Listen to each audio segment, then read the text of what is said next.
अर्ध आवर्तकाल pi by omega. क्या होता है भाई? पाई बटा ओमेगा होता है। हमारा बात यहां है कि प्रत्यावर्ती धारा का औसत मान क्या है। प्रत्यावर्ती धारा का औसत मान वह अचर या नियत धारा होता है जो किसी परिपथ में अर्ध आवर्त काल में उतना ही आवेश भेजता है जितना आवेश प्रत्यावर्ती धारा द्वारा अर्ध आवर्त काल में भेजा जाता है। मतलब इसका औसत मान जो प्रत्यावर्ती धारा, कल आप परसों पढ़े थे, I बराबर I am sine omega T, यह इस धारा के हिसाब से, यह धारा के हिसाब से पाई बटा ओमेगा समय में उतना ही आवेश परिपथ में भेजा जाएगा। धारा मतलब क्या है? एक प्रकार का आवेश का प्रवाह।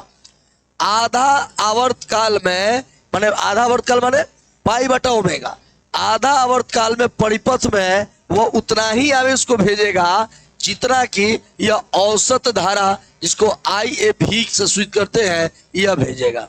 माने औसत धारा जो है, माने प्रत्यावर्ती धारा का जो औसत मान है वह आधा आवर्त काल में उतना ही आवेश को भेजेगा जितना आवेश प्रत्यावर्ती धारा अर्ध आवर्त काल में भेजता है ना। तो हम ऐसे परिभाषा कह सकते हैं कि प्रत्यावर्ती धारा का औसत मान वह नियत या अचर मान होता है जो प्रत्यावर्ती धारा के अर्ध आवर्त काल में वह परिपथ में उतना ही आवेश भेजता है जितना आवेश प्रत्यावर्ती धारा द्वारा अर्ध आवर्त काल में भेजा जाता है। इसको देखिए, हम लोग साबित करने जा रहे हैं कि भाई ये कैसे होता है। तो कुछ हम इस प्रकार से इसमें मानने वाले हैं कि भाई हमें साबित करना है कि औसत मान आप आई ए भी का वैल्यू क्या होगा। तो इसमें हम लोग, आप सूत्र पढ़े होंगे, आई बराबर I am sine omega T, यही ना पढ़े हैं? आई बराबर I am sine omega T पढ़े हैं। अगर मान लीजिए कोई परिपथ में प्रत्यावर्ती धारा जा रहे हैं, कितना? आई बराबर I am sine omega T.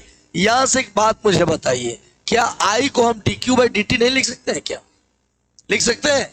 धारा का मान होता है D Q by D T, माने आवेश में परिवर्तन का दर, माने आई का वैल्यू होता है D Q by D T. हम यहां से ऐसे कर देते हैं, I am sine omega T. एक काम करते हैं, डी क्यू बराबर I am sine omega T, इधर क्या हो जाएगा? D T. हम चाहते हैं ये डी क्यू आवेश है, डी क्यू आवेश का मतलब बहुत कम आवेश, बहुत कम आवेश हुआ। आज जब ज्यादा आवेश की बात करेंगे कि परिपथ में कुल आवेश कितना भेजा गया है, तो क्या करेंगे? समाकलन करेंगे। हमें निकालना है समाकलन कितना समय के लिए? 0 से पाई बाई ओमेगा के लिए। 0 से पाई बाई ओमेगा मतलब अर्ध आवर्त काल में कितना आवेश भेजेगा, इसके लिए क्या करेंगे? हम समाकलन करेंगे। अब जरा यहां देखो, आपको बताया गया डी क्यू का समाकलन क्या होता है? क्यू। डी क्यू का क्यू होता है। इसमें आई एम कॉन्स्टेंट है, बाहर निकल जाएगा।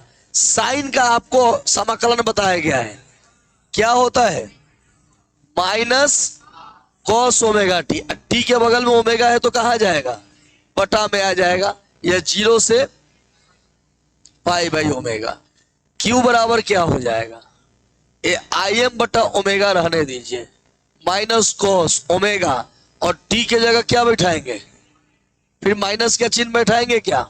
यहां देखो माइनस है ना, एक काम करते बाहर निकाल देते हैं, यहां माइनस नहीं रखने देते हैं। तो यह हो जाएगा क्या?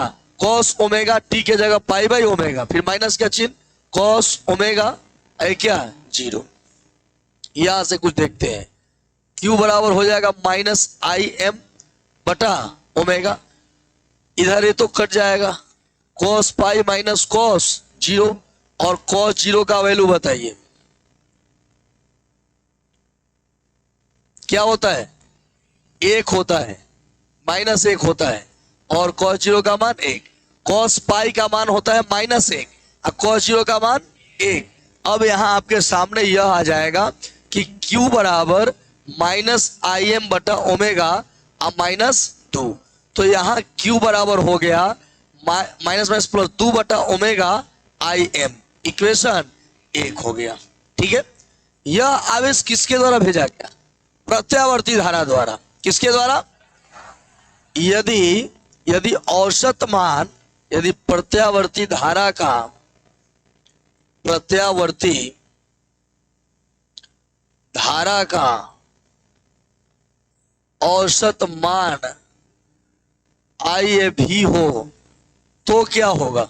तो Q बराबर एक सूत्र पढ़े IT पढ़े हो, आवेश बराबर होता है क्या? धारा गुणे समय। तो धारा का मान तो मैंने क्या माना है? IAV। क्या माना है? T मैंने समय, समय मैंने माना है प्रत्यावर्ती धारा का अर्धावर्त काल कितना होता है? पाई बटा ओमेगा। ये समीकरण 2 हो जाएगा समीकरण 1 और 2 से, समीकरण 1 एंड समीकरण 2 से। देखो ये भी Q का मान है ना, इधर देखो ये भी Q का मान है, ठीक है, इधर भी यह क्या है? Q का मान है। अब क्या होगा भाई? कुछ कटेगा इसमें? एक कट जाएगा। IAV बराबर हो जाएगा कितना? 2 बटा ये पाई कहाँ आ जाएगा? नीचे, और ये क्या आ जाएगा? IM। अगर हम इसका पूरा कैलकुलेशन करते हैं, पाई का मान 22/7 बैठाते हैं, तो यहां से कैलकुलेट करके आएगा 0.636 IM आ जाएगा। और इस प्रकार से यह साबित हो गया है। समझ रहे हैं ना? तो यह पूछता है कि प्रत्यावर्ती धारा का औसत वैल्यू कितना होता है? तो IAV बराबर 0.636 IM। IM क्या है? शिखर मान है। IM क्या है? प्रत्यावर्ती धारा का शिखर मान। और IV क्या है? प्रत्यावर्ती धारा का औसत मान। एक बार इसको मैंने संक्षिप्त में मैं समझा रहा हूं। देखो, प्रत्यावर्ती धारा और प्रत्यावर्ती धारा का औसत मान में अंतर है। कुछ इस प्रकार से हम समझ सकते हैं। इस पॉइंट को हटा दो, अलग पॉइंट से समझते हैं। जैसे आपको मोटरसाइकिल से जाना है, छपरा जाना है, तो सब जगह आपका स्पीड बराबर रहेगा कि कम बेसी होगा? कहीं चौड़ा रहेगा तो स्पीड हो जाएगा, कहीं पे चंचौड़ा में जाओगे तो जाम लग गया तो लेट हो जाएगा। मतलब आप जो है कुल मिलाकर 1 घंटा में 20 किलोमीटर गए। कितना? 20 किलोमीटर जाते हैं, ठीक है। 1 घंटा में कितना जा रहे? और आपका स्पीड कभी 40 का है, कभी 60 का है, कभी 70 का है, कभी 10 का, कभी 0 हो जा रहा है। रुक जा रहे हो ना, आपका स्पीड अलग अलग है। तो फिर ये मैं कहूं कि भाई आप किस चाल से चल रहे हो, किस चाल से आपको 1 घंटा लगा है, आप एग्जैक्ट बता पाइएगा? नहीं, क्योंकि आपका चाल क्या है? अलग अलग। वही मैं कहता हूं कि भाई 1 घंटा ही लगा है, लेकिन मैं 20 के स्पीड से गया हूं, तो चाल में समय से गुणा कीजिएगा तो क्या मिल गया? दूरी। इसका मतलब अगर या तो 20 कह दो या तो 20 कह दो, तो 20 के हिसाब से 1 घंटा में कई किलोमीटर गया? 20। नहीं तो कहो कि भाई कभी 10, कभी 40, कभी 60, कभी 70, कभी 0, तब जाकर हम कितना किलोमीटर गए हैं? 1 घंटा में 20 मिनट गए हैं। तो यह जो 20 जो आया, ये क्या है? औसत चाल है। क्या है? इन सभी का क्या होगा? औसत चाल होगा। बस समझ रहे ना? उसी तरीका से प्रत्यावर्ती धारा में क्या होता है कि प्रत्यावर्ती धारा में आप जानते हैं मान बढ़ेगा घटेगा। तो अगर कोई कहे कि एग्जैक्ट मान इसका कितना है, तो एग्जैक्ट मान तो बता नहीं सकते हैं। क्यों? उसका तो धारा का मान बदल रहा है भाई, कभी 0 मैक्सिमम, लोअर मैक्सिमम 0 हो रहा है। तो भाई हम मान कर चलते हैं कि उसका औसत मान IAV है। हम वही कहना चाहते हैं कि भाई IAV का मतलब औसत मान क्या है? तो प्रत्यावर्ती धारा एक अर्ध आवर्त काल में पाई बटा ओमेगा समय में उतना ही आवेश भेजेगा जितना आवेश जो है औसत मान प्रत्यावर्ती धारा का औसत मान पाई बटा ओमेगा समय में जितना जितना आवेश को भेजेगा। तो उस वैल्यू को क्या कहेंगे? प्रत्यावर्ती धारा का औसत मान कहेंगे। जैसे यहां पर था कि अलग अलग स्पीड से चल रहा था, तब हम कहाँ पहुंचा? 1 घंटा में। अच्छा, आप यह कह दीजिए कि 20 की रफ्तार से चल रहा था, 1 घंटा में कितना पहुंच गया? तो आप यह चाल ना कहकर यह कह सकते हो कि नहीं? तो अब जब सवाल पूछेगा कि प्रत्यावर्ती धारा का औसत मान ज्ञात करें, शिखर मान दिया रहेगा, यह भी सूत्र पूछता है। यहां भी घबराइएगा नहीं, यहां भी रोक देगा, कहेगा कि प्रत्यावर्ती धारा का औसत मान उसके शिखर मान का कितना गुना है। तो ऑप्शन या तो 0.636 है, और नहीं तो 2 बटा पाई गुना है। ये भी एक ऑब्जेक्टिव है, यहां से ऑब्जेक्टिव, और नहीं तो एज ए लॉन्ग क्वेश्चन साबित करने के लिए कहेगा।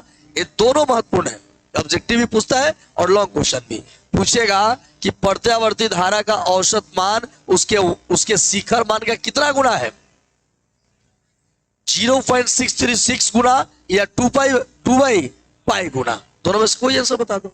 ठीक है, तो अभी यही हम लोग को लिखना होगा। लिखिए, हेडिंग बनाइए।